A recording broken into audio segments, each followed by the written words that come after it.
पहा नवीन एपिसोड्स एकदम add free. चला मुलीला आता घेऊन या।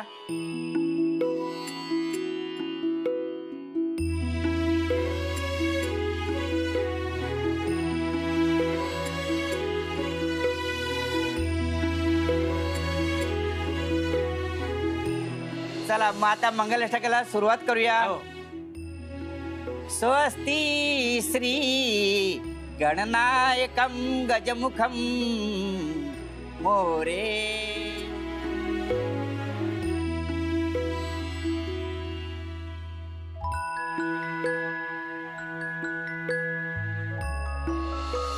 मुलीने वरमाळा घालायची आहे वराच्या गाड्यामध्ये।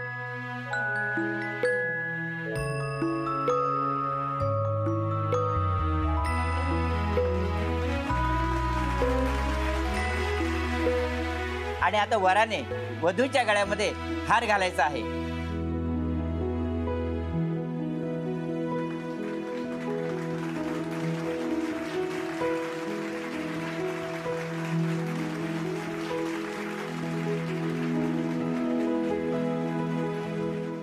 मुली तू आता चेहऱ्यावरचा पदर काढू शकतेस।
मी बघणारच।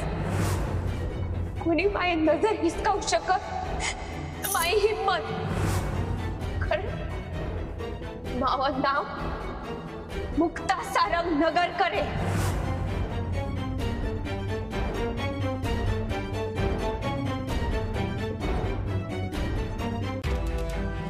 येडा झाला का? गाडीन जरी गेलास ना तरी 1.5-2 तास लागतील आणि ती सटकली म्हणून तुझी वाट बघत बसणार आहे का ती तिथे? त्यापेक्षा आपण इथे लक्ष घालूया, हिला घेऊन पटकन लग्नात जाऊया आणि पटापट लग्न उठून घेऊया। मी ऐकायला हवं होतं, त्या युवराजला मुक्ताला शोधायला पाठवायला हवं होतं। शेवटी ज्याची भीती होती ना तेच झालं। मला माहिती आहे ही मुक्ता पळाली म्हणजे नक्की काहीतरी करणारच। तिने सारंगला फोन करायचाही प्रयत्न केला होता पण ती इथे पोहोचेल असं वाटलं नव्हतं। हे मूर्ख लोक गेले होते ना, यांनी का काही केलं नाही? यांनी काहीतरी करायला हवं होतं।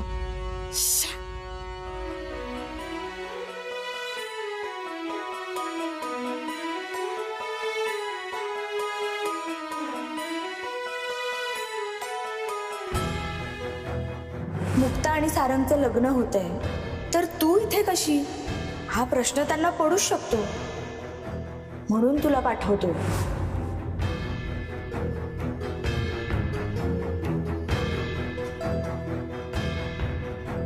जर कार्य आमच्या घरची सून झाली नाही तर एक अख्खा दिवस मी हातामध्ये बांगड्या धरून कपाळाला कुंकू लावून साडी नेसून स्त्री वेशात काढीन।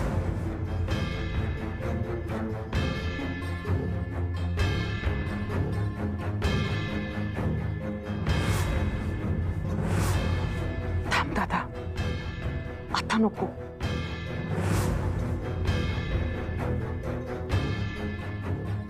आपण खणलेल्या खड्ड्यात आपणच पडू आणि ही सगळी लोक आपल्यावर उलटायला कमी करणार नाहीत. आता आणखीन काय उलटायचं बाकी आहे? मला हे कळत नाही की ही इथे आलीच कशी. मलाही तेच कळत नाही.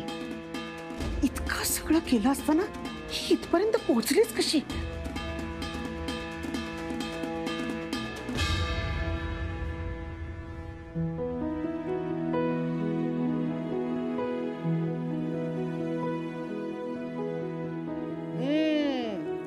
जगातली समधी सुख तुम्हाला मिळू देत.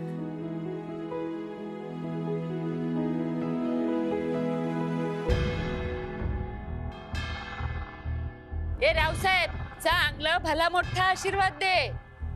तुझ्यामुळे शक्य झाले ते.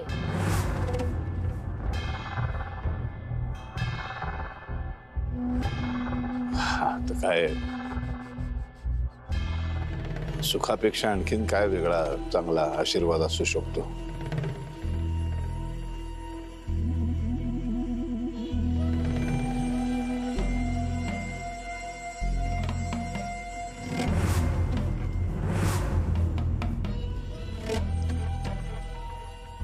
सुखी व्हा.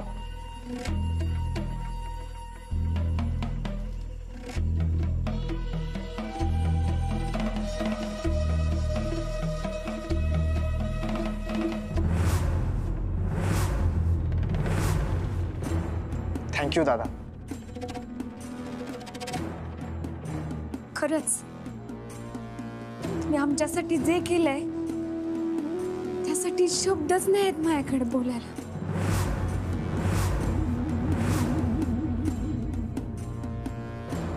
चला, पुढच्या विधी आपल्याला करायच्या आहेत. तुम्ही सगळे 15 मिनिटात पुढच्या विधीसाठी तयार राहा. दादा चल आपण पण जाऊया.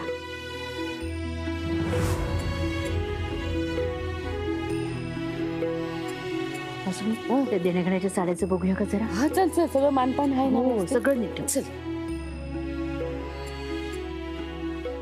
पप्पू शेठ, तुमच्या मित्राचं काय इथून आता पाय निघायचं नाही असं दिसतंय. तुम्ही त्याला घेऊन जा आणि मस्त फ्रेश करून आणा. हा चालेल. हो सारंग शेठ, हे फ्रेश वेगळं असतं आणि ते फ्रेश वेगळं असतं. चला खोलीमध्ये आवरायला चला.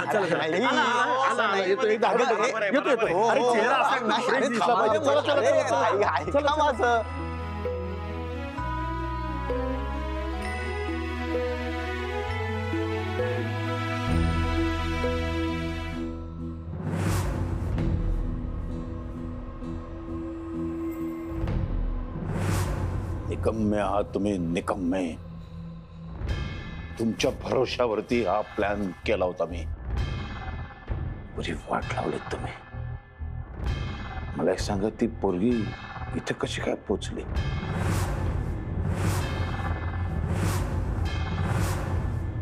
पण दाजी कधी काय झालं?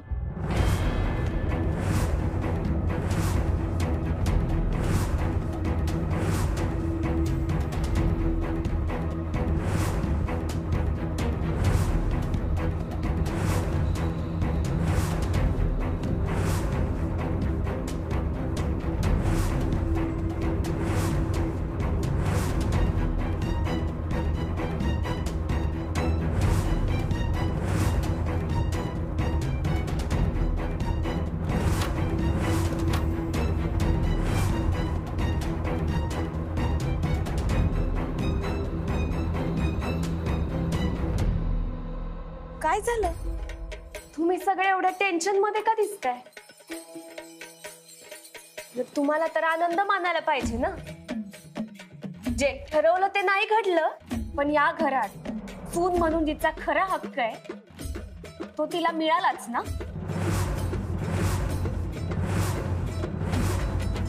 तुम्ही सगळे एवढे शिकलेले आहात, पण शिक्षणाचा खरा अर्थ कोणालाच माहिती नाहीये. शिकलेल्या माणसाला समान वागणूक, समान दर्जा हे शिकवलेलं असतं. हे तुमच्यापैकी कोणाच मध्ये नाहीये. मला छोट्या मालकांच्या आयुष्यातून फेकून द्यायचा हा जो तुमचा हट्ट आहे, ते फक्त मी गरीब आहे म्हणून. मायावर डोंगऱ्या एवढा जो द्वेष करताना खड्या एवढं एकदा प्रेम करून बघितलं असतं तर तुम्हाला कळलं असतं. याच्या बदल्यात किती प्रेम मिळालं असतं सगळ्यांना. परत एकदा सांगते, मी इथं कोणासंगही भांडायला आले नाही.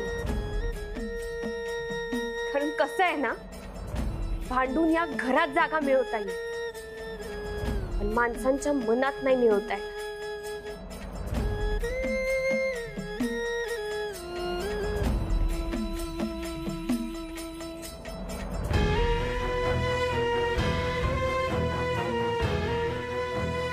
तुम्ही माझ्यासोबत जे केलंय ना, ती चूक देवी आई पण माफ नाही करणार.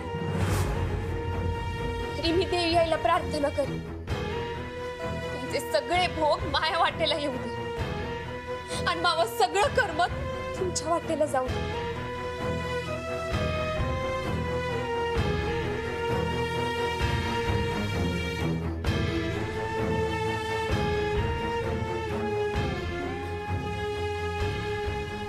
अंबिका त्या तुम्ही जे चांगुलपणाचं नाटक का होईना जे करत होता ना, त्यांनी मी लय आनंदी होते हो. स्वर्ग 4 बोटा उरला होता मला, कारण मला कधीच वाटलं नव्हतं की हे सगळं एक नाटक असेल. पण तुम्ही हा कधीच विचार केला नाही की या सगळ्याचा घरच्या लोकांवर, छोट्या मालकांवर काय परिणाम होईल. समोरासमोर खरा राग दाखवलेला परवडतो. कुणी चांगुलपणाचं नाटक करतंय हे जेव्हा समोरच्याला कळतं ना, हे जास्त भयानक असतं.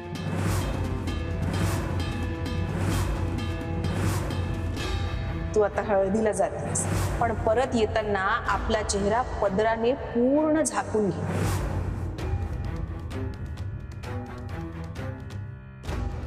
मला माहित आहे त्या गोदामाई ज्यांनी मला चेहऱ्यावर पदर घ्यायला सांगितला, चेहरा झाकायला सांगितला, मीच तयार केलेल्या एक बाई होत्या.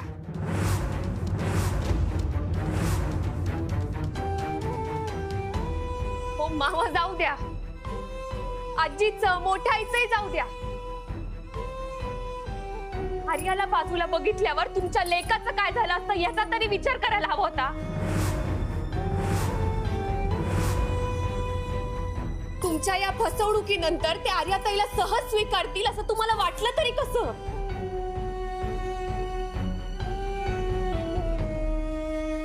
त्याची तू नको काळजी करू. त्याचं काय करायचं ना ते आमचं आम्ही बघितलं असतं. वय मी त्यांना सत्य सांगितल्यावर ते काय करतील याचा विचार केलाय का?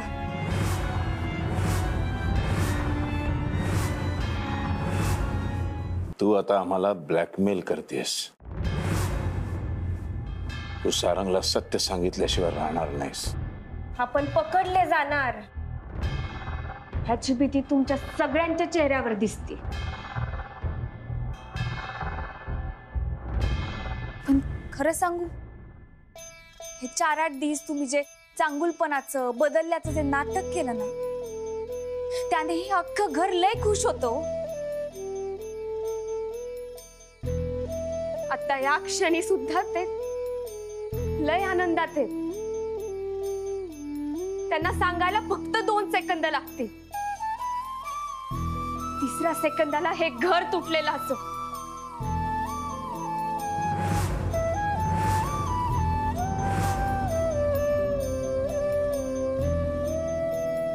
तुम्ही किती माफी मागा, काही करा, कोणी तुमच्या सोबत त्या घरात सुद्धा राहायला तयार होणार नाही हे मी पैज लावून सांगू शकते.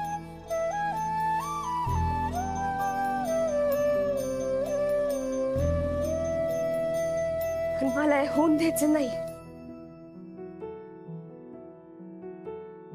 ना. मला या गोष्टीचा फायदा घ्यायचा आहे.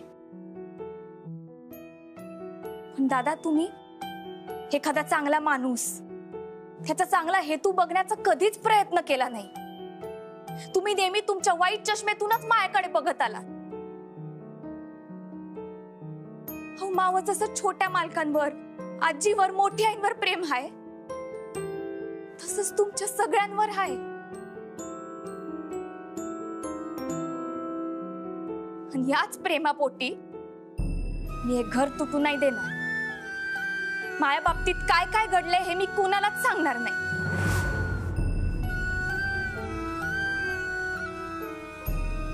नाहीतर तुमचा विश्वास, तुमचा अहंकार पण तुटल, जो आजपर्यंत या घरातल्या लोकांनी भीतीपोटी जपलाय।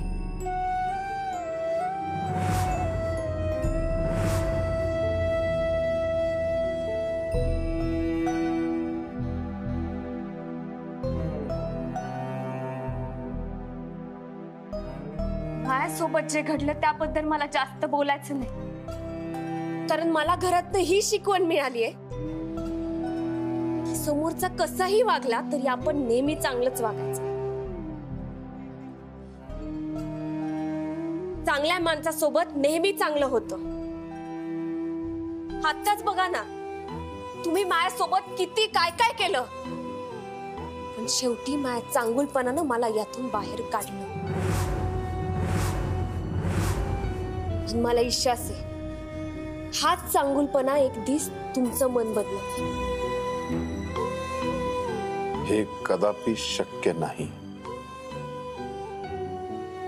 मगाशी तुम्ही त्यांना आशीर्वाद दिला, मी राहिले होते।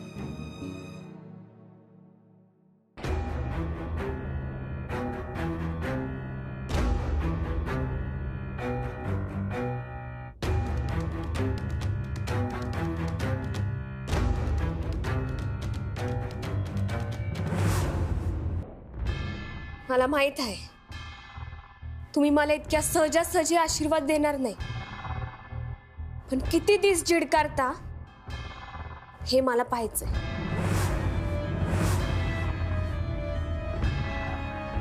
पालखीत आर्या होती, मग तू इथे कशी पोहोचलीस?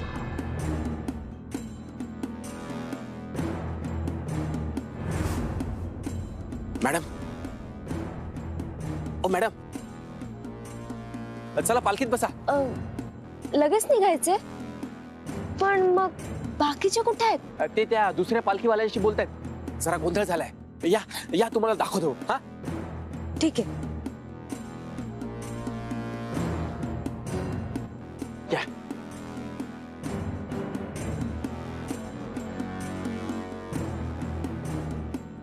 ते बघा, या बघा।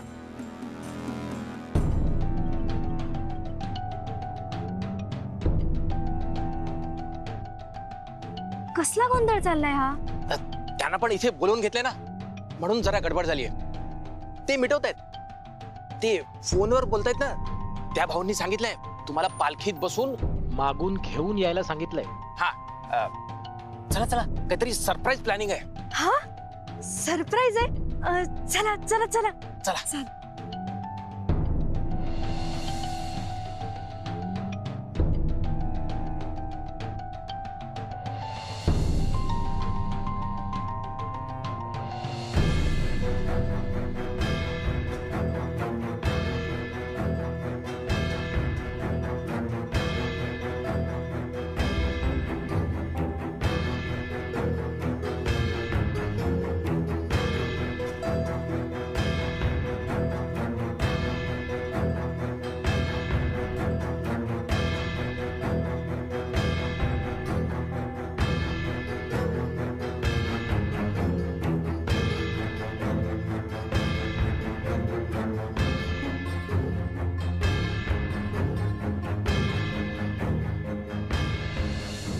या घेऊन या।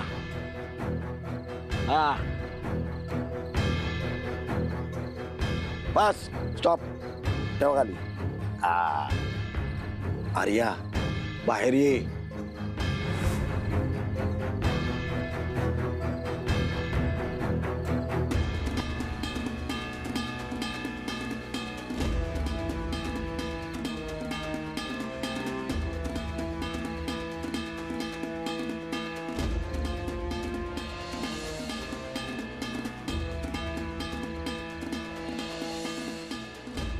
मुक्ताताई,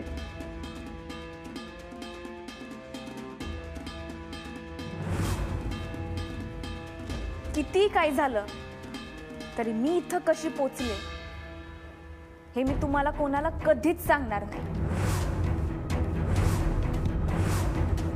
मग आर्या कुठे आहे?